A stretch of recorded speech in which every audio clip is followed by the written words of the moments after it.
Rifle first, blue, go. Go, go, go, go, go. Move, move. What happens when a real-life murder scene gets captured on camera? Oftentimes, criminals try to get away from the consequences of their actions.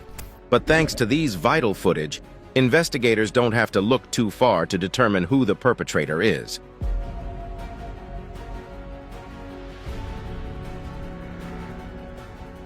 In this video, we will take you through 15 murders that were actually caught on camera. From politicians who got killed live on TV to horrific murders caught on doorbell cameras. These are some of the most disturbing footages ever recorded. Number 15. The murder of Allison Parker and Adam Ward on live TV. What's wilder than getting a murder on camera? Seeing it play out on live TV. The people of Roanoke, Virginia were treated to a gory scene on August 26, 2015, when reporter Allison Parker and cameraman Adam Ward were murdered as the WDBJ-7 station broadcast. Parker had been interviewing Vicki Gardner, who was also injured in the shooting. The man behind the shooting was Vester Lee Flanagan, a former employee of the same TV station Parker and Ward worked at. But what could have driven this man to such madness? Was there a motive behind this senseless killing? As soon as the news spread, people started coming out to confirm that indeed he was a man of questionable character. Apparently, the relationship between Flanagan and the victims wasn't your usual cordial colleague relationship. According to many others who had worked with Flanagan, he was a real hothead. His terrible personality even got him fired from other TV stations he had previously worked in California, Tallahassee, and Florida. By the time of this murder, Flanagan had amassed a mountain load of legal complaints arising from office disputes. But why did he have a personal beef with the duo that got murdered? Turns out Parker may have been the reason Flanagan was fired from WDB-7. You see, it seems both of them had had quite a rough experience, and Parker ended up reporting him to HR, which got him fired. However, Flanagan believes he's the victim here. According to him, this was a case of racism. He believed that everyone in the office picked on him because of his race. This man even supposedly made a 23-page manifesto. He claimed the murders were in response to the massacre of 9 African Americans in a church in Charleston, South Carolina. As the investigations continued, it was discovered that he even had a Facebook page opened under his pseudonym Bryce Williams, on which he posted several cryptic photos and the video of the gunman's point of view as he approached Parker and Ward. A nationwide manhunt was soon launched, and by 11:30 a.m. on the same day, Flanagan's car was spotted on Interstate 66, and as they tried to pull him over, he refused to stop. This resulted in a high-speed chase that eventually resulted in a crash. As soon as he realized he couldn't run anymore, he decided to take his own life. When officers found his car, they found him with a self-inflicted gunshot wound. But he would not die on the spot. He actually made it to the hospital and died a while later. Number 14. The murder of Nizama Hasimovich. Not everyone can obtain the access to showcase their evil plans on live TV. Some choose to live stream it instead. Let us introduce you to Nermin Sulejmanovic, who not only murdered his ex-wife in the presence of their baby daughter, he also streamed it live on Instagram. Sulejmanovic was a bodybuilder and fitness instructor from the Bosnian town of Gradac. Apparently, he was married to Nizama, and their marriage hit the rocks. On this fateful day, Sulejmanovic came on Instagram to announce that his followers were about to witness an execution. At first, everyone was puzzled as to what he meant, but it wouldn't take long before they would all find out. After making his creepy announcement, the crazed maniac then panned the camera towards his wife, who was tied to a chair and was now absolutely unrecognizable. From the bruises on her face and the severe injuries she had suffered, it seemed Sulejmanovic had initially physically assaulted her, beating her to a pulp. But this was not enough for him. He was not done. Then, right in the presence of about 12,000 spectators who were watching the live stream, Sulejmanovic pulled out a gun and shot his ex-wife right in the head. The shot rang loud, and everybody was left in absolute shock. You could hear the piercing screams of their little girl in the background. In the video, Sulejmanovic admitted that the reason he had chosen to callously end the life of his ex-wife was because she had kept his child from him for 8 days. But this man was not done killing people. He had more mayhem in mind. So he ran into the streets and started shooting sporadically. His murderous rampage ended in the killing of a father and his son, and a police officer also suffered a non-lethal injury. By the time the chase was over, the bodybuilder took his own life before he could be apprehended. Further investigation into his person revealed that he was so much more than a bodybuilder.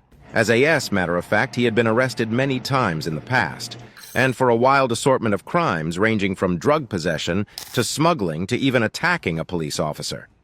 It was even discovered that he was a member of an infamous gang that often caused rampage and mayhem in the area. Unfortunately, his innocent ex-wife had to bear the brunt of his last anger, right in front of thousands of people. But if you thought this story was tragic, wait until you see what comes next. Number 13. The murder of a K.A. On February 10, 2023, news of the death of one of South Africa's leading rap artists hit the airwaves. Everybody scrambled to confirm or debunk the news. Most people prayed and hoped it was fake news. But when the CCTV footage of the shooting came out, everyone couldn't argue about the authenticity of the claims anymore. In this footage, Keenan Forbes, or AKA as many people knew him, was standing with a couple of friends outside a restaurant in the city of Durban when an unknown gunman crept up behind him, put a gun to his head, and shot him at point-blank range. Every single person around was shocked, and many ducked for cover because they didn't know where the shot came from. The shooter then quickly sprinted away from the scenes, leaving everyone in disarray. By the time the smoke had cleared, one of South Africa's hottest rappers was dead. But that's not all. AKA's close friend, chef, and entrepreneur Tabelo Tibbs Matswane was also killed in the deadly shooting, making this a double loss for the community. There were so many questions, and the hottest one was who was responsible for the shooting. Was this 35-year-old superstar a victim of gang violence? Was this a hit? Who ordered the hit? Why? The public had so many questions, many of which still remain unanswered. The world held its breath with teary eyes as the police continued their investigation into the senseless killings. But there's some good news, and serious progress has been made in the investigations. They've been able to retrieve the murder weapon and the getaway car, and they even claim to have identified the shooter. Although they are keeping some of their findings hush-hush, which is quite understandable because what we're dealing with here is a high-profile case.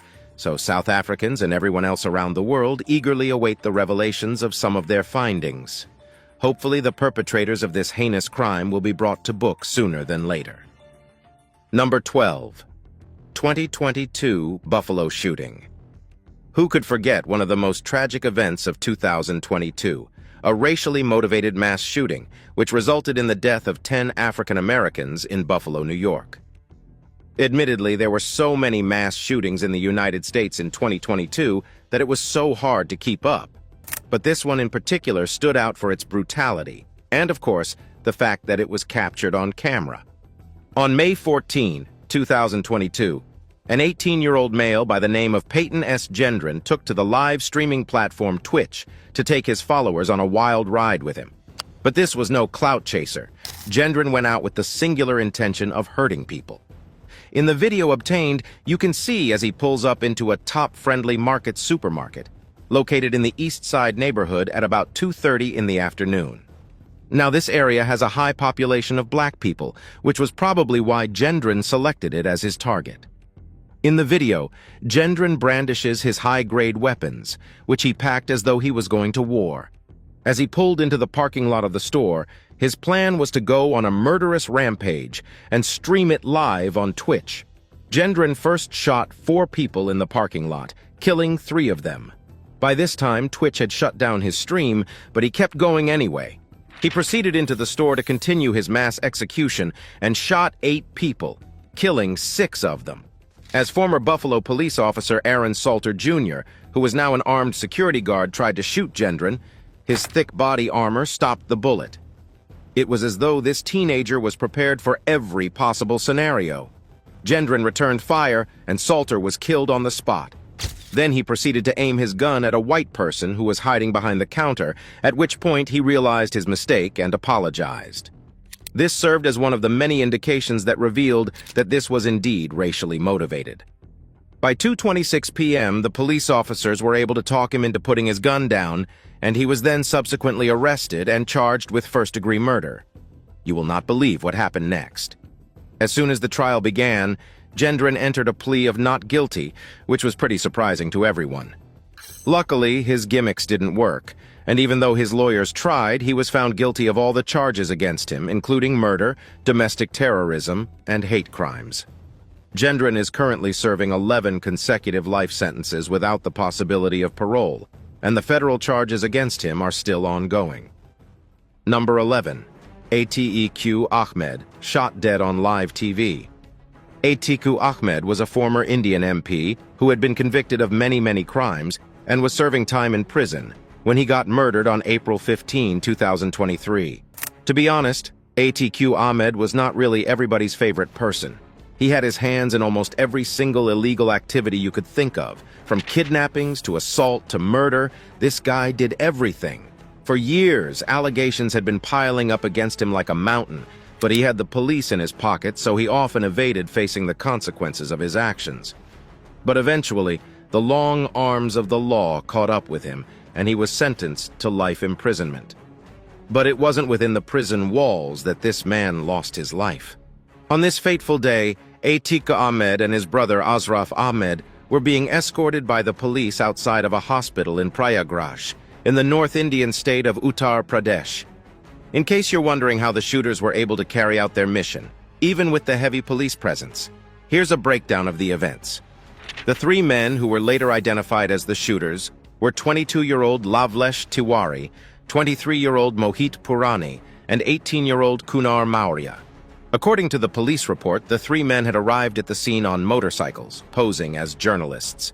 They even had a camera, which was brandished with the logo of a TV station everyone was familiar with, so you know this was a well-planned op. As the shooters moved close to Ahmed and the police officers, pretending to interview the man and his brother Ashraf Ahmed, who also lost his life in the shooting. Within the blink of an eye, the gunmen brought out their guns and opened fire. 20 close-range shots later, and Atiku and Ashraf were lying dead on the floor. The men quickly surrendered to the police after the shooting and were taken into custody. Just like that, the drama was over. When asked what motivated the murder, the men claimed that they had been following the brothers for 2 days, as they wanted to eliminate them in order to wipe out the entire Atiq Ashraf gang and make a name for themselves. A judicial investigation has been launched into the matter, and a report is set to be released soon.